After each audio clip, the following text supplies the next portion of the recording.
Well, maybe Paddington. Paddington by Michael Bond. Maybe. Oh. All right, you guys ready? Yeah. Paddington by Michael Bond. Illustrated by R.W. Alley. R.W. Alley. Mr. and Mrs. Brown first met Paddington on a railway platform. In fact, that was how he came to have such an unusual name for a bear, because Paddington was the name of the station. The Browns were waiting to meet their daughter, Judy, when Mr. Brown noticed something small and furry near the left luggage office. "It looks like a bear," he said. "A bear?" repeated Mrs. Brown. "In Paddington Station? Don't be silly, Henry. There can't be." Who's Henry? Henry is Mr. Brown. Is Ryan football? This guy, Mr. Brown, is Henry. That's Henry? That's Henry. How do you know?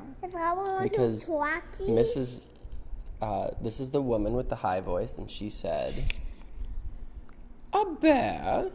In Paddington Station? Don't be silly, Henry. There can't be." So she's talking to Henry, which is this guy. But Mr. Brown was right. It was sitting on an old leather suitcase marked "Wanted on Voyage," and as they drew near, it stood up and politely raised its hat. "Good afternoon," it said.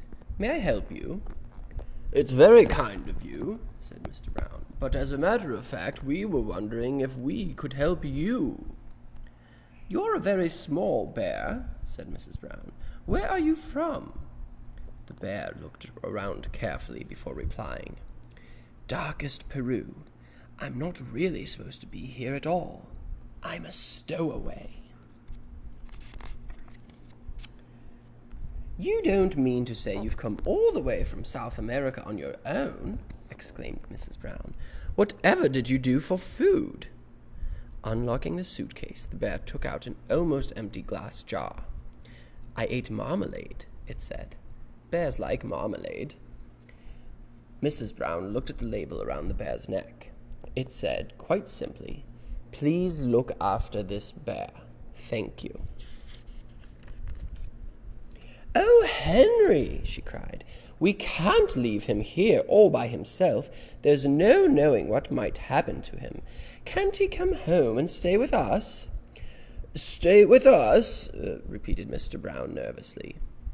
He looked down at the bear. "Would you like that?" he asked. "That is," he added hastily, "if you haven't nothing else planned." "Oh, yes," replied the bear. "I would like that very much." Why's she shouting? She's just maybe a little excited. "Ooh, yes," replied the bear. "I would like that very much. I've nowhere to go, and everyone seems in such a hurry." "That settles it," said Mrs. Brown. "Now, you must be thirsty after your journey. Mr. Brown can get you some tea while I go and meet our daughter, Judy." "But Mary," said Mr. Brown, "we don't even know its name." Mrs. Brown thought for a moment. "I know," she said.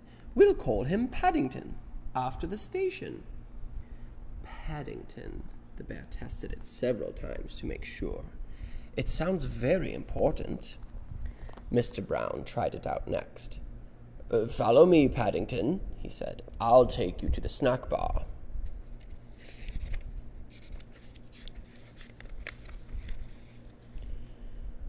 Mr. Brown was as good as his word.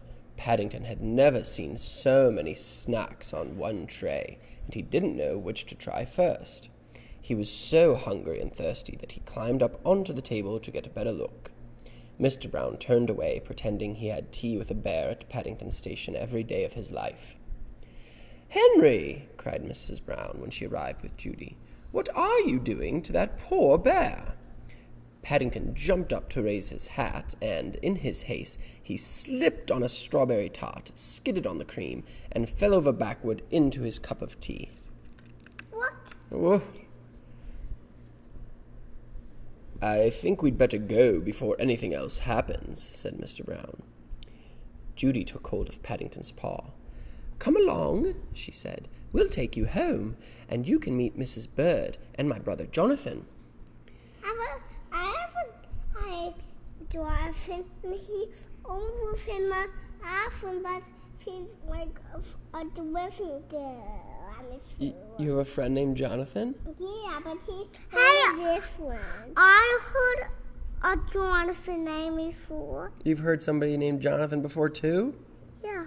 And this girl, Judy, has a brother named Jonathan. That is so silly. That is so silly. Mr. Brown led the way to a waiting taxi. Number 32 Windsor Gardens, please, he said. The driver stared at Paddington.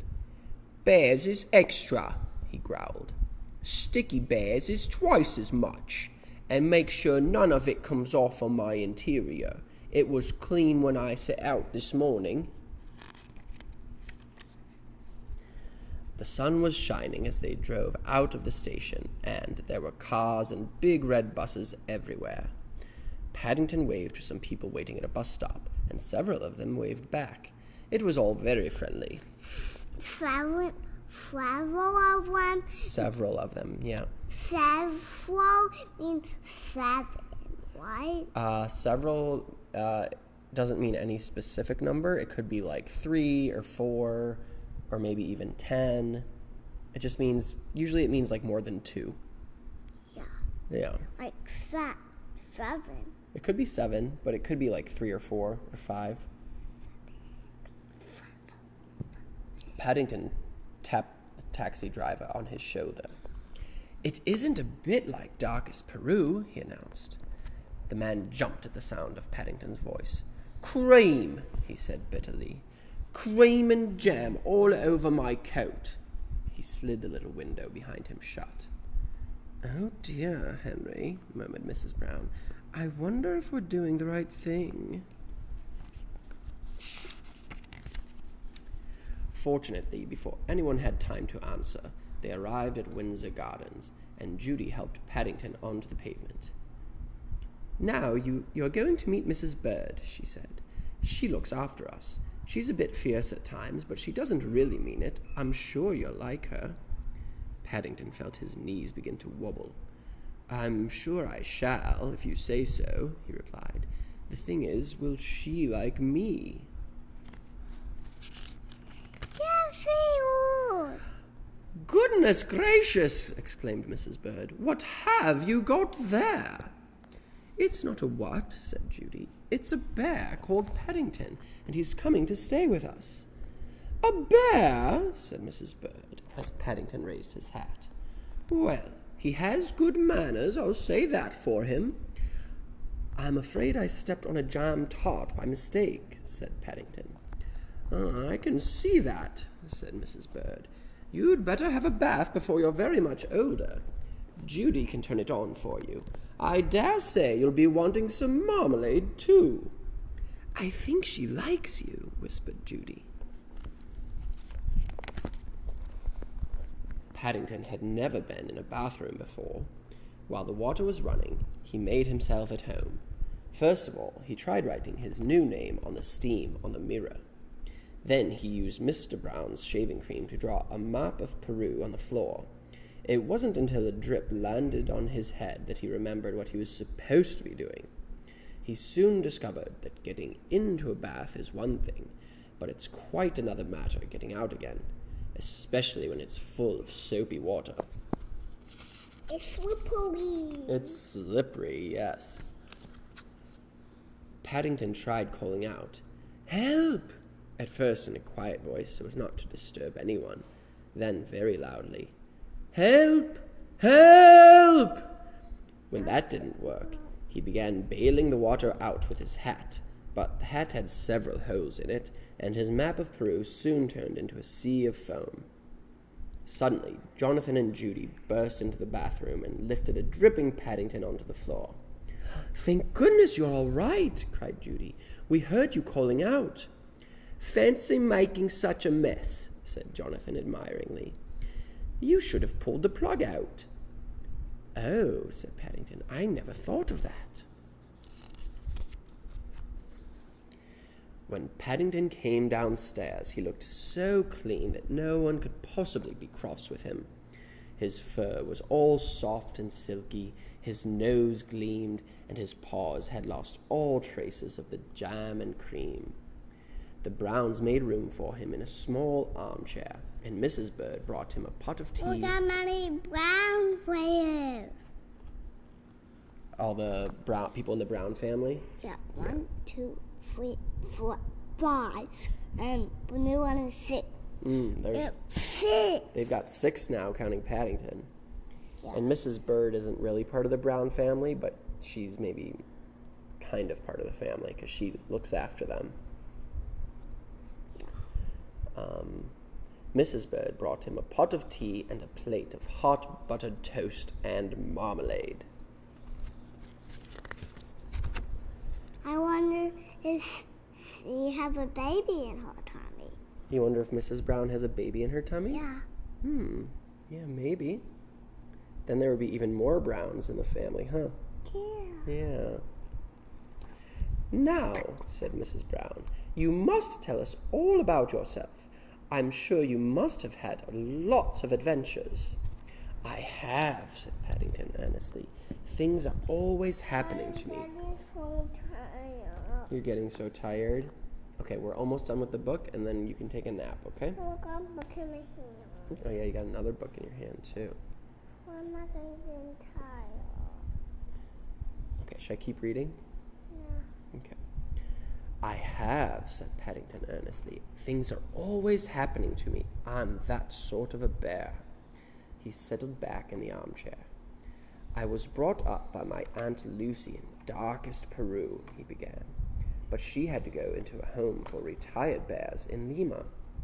He closed his eyes thoughtfully, and a hush fell over the room as everyone waited expectantly. After a while, when nothing happened, they began to get restless. Mr. Brown tried coughing. Then he reached across and poked Paddington. Well, I never, he said. I do believe he's fast asleep. After all that's happened to him, said Mrs. Brown, is it any wonder? The end. Now it's my turn to hold the phone. Now it's your turn to